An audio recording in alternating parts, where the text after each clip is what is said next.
Assalamualaikum warahmatullahi wabarakatuh. Perkenalkan, saya Elsa Katika dengan nomor induk 206121222. Di sini saya akan menjelaskan assessing. Baik, langsung saja. Yang pertama, assessing reading. Number one, the reading process. Reading is the dynamic process in which the readers interact with the text to construct meaning. Inherent in contrast, constructing meaning is the reader's ability to active prayer, knowledge, use reading strategies, and adapt the reading situation. Jadi membaca adalah proses dinamis di mana pembaca berinteraksi dengan teks untuk membangun makna. Inherent dalam membangun makna adalah kemampuan membaca untuk mengaktifkan pengetahuan sebelumnya, menggunakan strategi membaca dan menyesuaikan situasi pembaca. Yang kedua, level assessing reading comparison. The first level, literal comparison, is the most obvious. Comparison at this level involves surface meanings. At this level, teachers can ask students to find information and ideas that are explicitly stated in the text.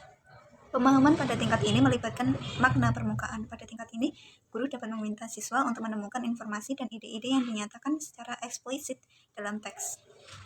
The second level is interpretive or referential comparison. At this level, students go beyond what is said and read for deeper meanings. They must be able to read critically and analyze carefully what they have read.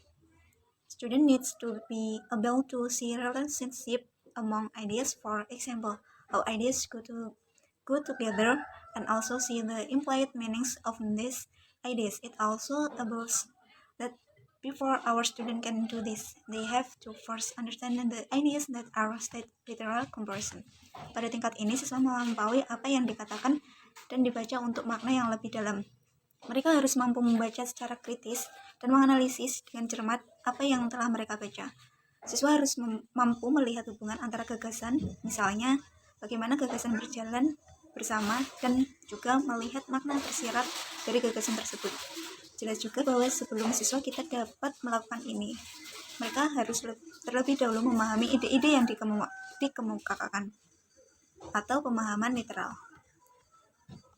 The third level of comparison is critical reading, where the ideas and information are evaluated. Critical evaluation occurs only after our students have understood the ideas and information that the reader has present. At this level, students can be tested on the following skill: the ability to differentiate between fact and opinions. 1. The ability to record means persuasive statement. 2. The ability to judge the accuracy of the information given in the text. Tingkat pemahaman ketiga adalah membaca kritis, di mana ide dan informasi dievaluasi. Evaluasi kritis terjadi hanya setelah siswa kami memahami ide-ide dan informasi yang penulis dan telah disajikan. Pada level ini, siswa dapat diuji keterampilannya sebagai berikut. Kemampuan membedakan fakta dan opini, yaitu 1. Kemampuan mengenali pernyataan persuasif. Yang kedua, kemampuan menilai kekuratan informasi yang diberikan dalam teks. Oke, selanjutnya adalah assessing grammar. Number 1, 5 characteristic to measure communicative grammar. Pertama, the test must provide more context than only a single sentence. 2. The test taker should understand what the communicative purpose of the text is. 3. He or she should also know who the intended audience is. The 4. He or she must have to focus on meaning and not form to answer correctly. 5. Recognition is not significant. The text must be able to produce grammatical response. 5 karakteristik untuk mengukur tata bahasa komunikatif. Yang pertama, tes harus memberikan lebih banyak konteks daripada hanya satu kalimat. Yang kedua, peserta tes harus memahami apa tujuan komunikatif dari tugas tersebut. Yang ketiga, dia juga harus tahu siapa audiens yang dituju. Yang keempat, dia harus fokus pada makna dan bukan untuk menjawab dengan benar. Yang keempat. Sekarang yang kelima, mengenali saja tidak cukup. Peserta tes harus mampu menghasilkan respon gramatikal. Okay, next, kedua, important principle. English grammar is safely a system of syntax that designs the order and pattern in which words are arranged into sentence. Close 1982. Number 2, spark but closely related to assessing writing and assessing speaking, yaitu 1. Oral performance, 2. Writing sample, 3. Accuracy and fluency, 4. Count the errors and rate their severity. Focus on grammar only meaning is a sport meter, intricate test, discrete point test. Yeah. Jadi, prinsip penting ada 3. Yang pertama, tata bahasa Inggris terutama merupakan sistem sintaksis yang menentukan urutan dan pola di mana kata-kata disusun menjadi kalimat. Tahun 1982. Yang kedua, terpisah namun erat kaitannya dengan penilaian menulis dan penilaian berbicara, yaitu 1. Pertunjukan lisan, 2. Contoh penulisan, 3. Akurasi dan kelancaran, yang keempat, hitung kesalahan dan tingkat keparahannya.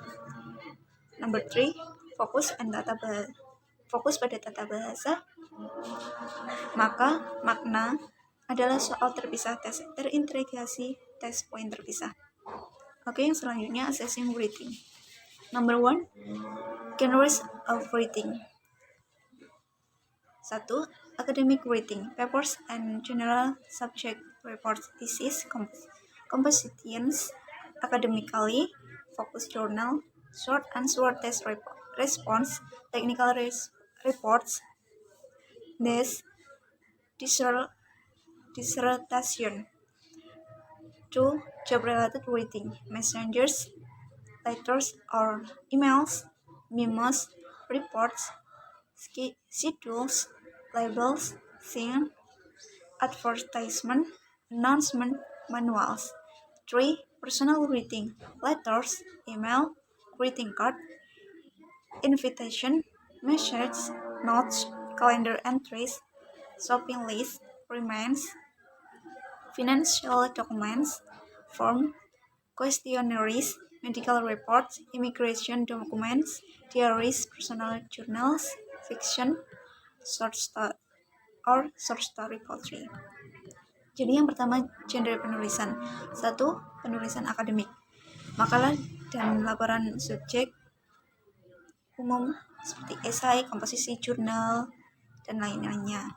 Yang kedua, tulisan yang berhubungan dengan pekerjaan, misalnya pesan telepon, surat atau email, laporan pekerjaan, laporan proyek, dan lain-lain.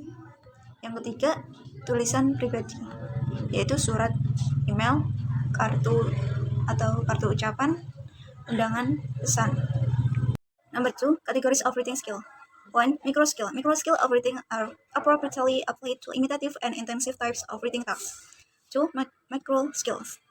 Macro skills writing are essential for the successful mastery of responsive and expansive writing. Jadi kategori keterampilan menulis ada 2. 1. Keterampilan mikro. Keterampilan mikro menulis secara tepat diterapkan pada jenis tugas menulis yang meniru dan intensif. Yang kedua, keterampilan makro. Keterampilan ini sangat penting untuk keberhasilan penguasaan tulisan yang responsif dan ekstensif. Oke, yang selanjutnya assessing speaking. Number 1, basic types of speaking. 1. Imitative. The ability to simple forward back imitate a word or a phrase or possibly a sentence. 2. Intensive. The production of short stretches of oral language designed to demonstrate competence in a narrow band of grammatical, phrasal, lexical, or phonological relationship. Jadi jenis dasar berbicara ada 2. 1. Imitatif, kemampuan untuk sekedar menirukan atau meniru kata atau frasa atau mungkin kalimat. Yang kedua, intensif, produk bentangan pendek bahasa lisan yang dirancang untuk menunjukkan kompetensi dalam pita sempit, hubungan gramatikal atau grammar, phrasal, lexical, dan phonology. Number 2, imitative assessment text. Imitative text focus on the ability of the test taker to simply imitate or report a word, phrase, or sentence.